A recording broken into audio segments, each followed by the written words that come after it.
Eto, enchilada. May cheese siya sa ibabaw, tapos sa loob, mayroon siyang beef. Tapos, ano yan, nakoberan yan ng, ano to?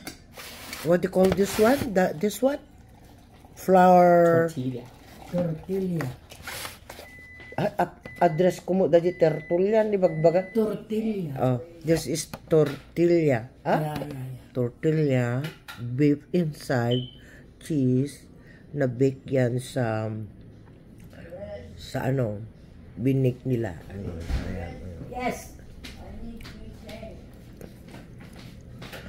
Ayan. Enchilada pag tinawag yan na pagkain, enchilada. Ayan.